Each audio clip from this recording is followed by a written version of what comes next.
Suara Hati, renungan hari ini, Selas, 14 Oktober 2025. Topik, bersabar menunggu di ruang rohani.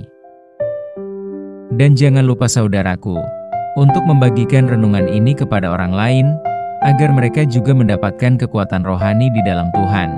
Kiranya saudara diberkati oleh Tuhan kita.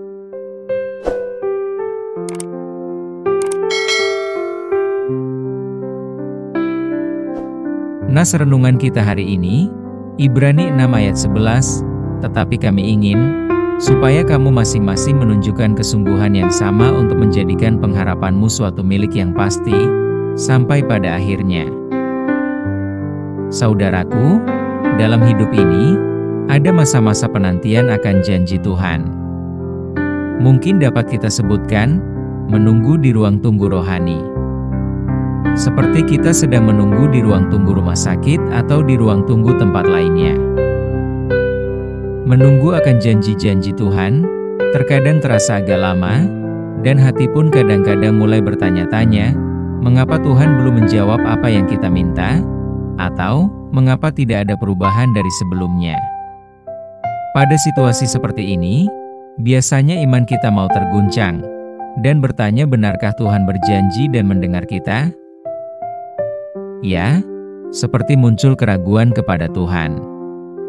Kita mengira bahwa pengharapan yang tertunda adalah pengharapan yang ditolak oleh Tuhan. Dalam Alkitab, kita ada menemukan cerita tentang Abraham yang menerima janji Tuhan untuk memperoleh keturunan.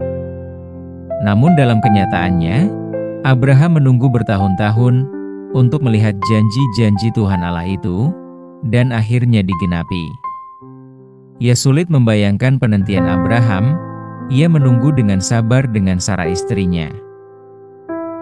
Tetapi di usia Abraham yang ke-100, lahirlah Ishak dari Sarah yang sebenarnya tidak mungkin lagi Sarah memiliki anak karena usianya yang sudah tua. Berbeda dengan rencana Tuhan, seperti dalam Alkitab dituliskan, karena iman ia juga dan Sarah beroleh kekuatan untuk menurunkan anak cucu, walaupun usianya sudah lewat, karena ia menganggap Dia yang memberikan janji itu setia. Itulah sebabnya, maka dari satu orang, malahan orang yang telah mati pucuk, terpancar keturunan besar, seperti bintang di langit dan seperti pasir di tepi laut, yang tidak terhitung banyaknya. Ibrani 11 ayat 11 dan 12. Demikian dengan Hana, istri Elkana, meminta kelahiran Samuel dari Tuhan melalui doa-doanya, karena ia sangat mendambakan seorang anak dari suaminya. Ketika Tuhan mengabulkannya, Hana bernazar untuk menyerahkan Samuel kepada Tuhan untuk melayani seumur hidupnya.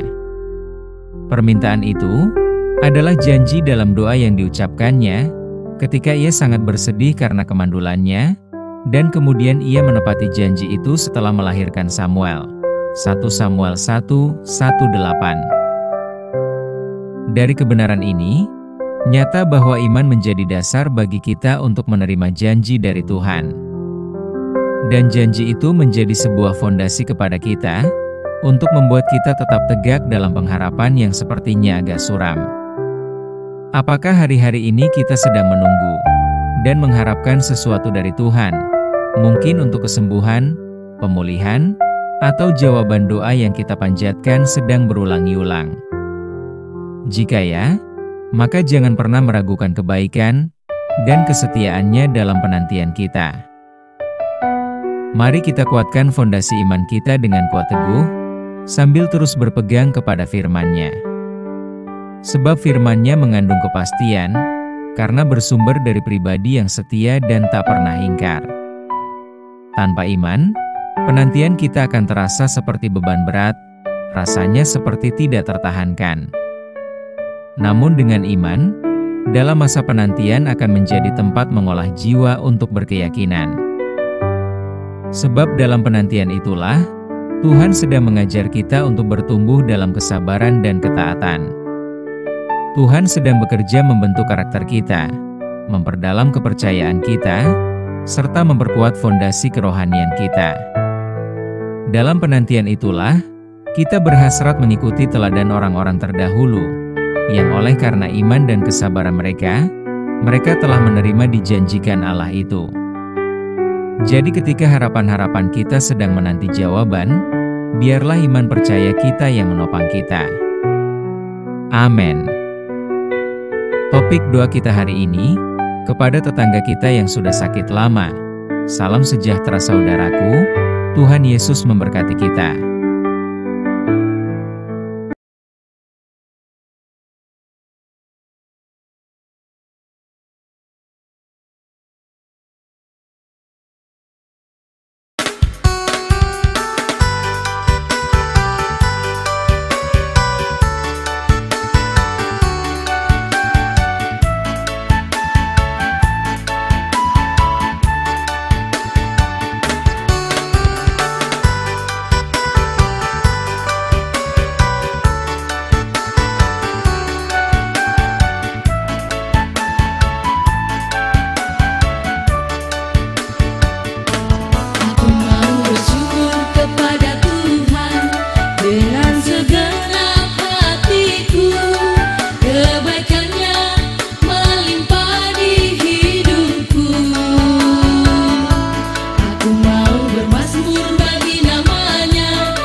Dengan segala batinku, karena segala